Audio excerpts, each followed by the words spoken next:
Hello guys, in this video I am going to show you how to enable the navigation aid function in the ship tracking application.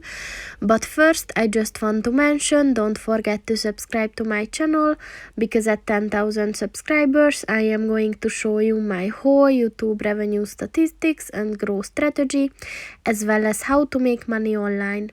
Let's jump into it.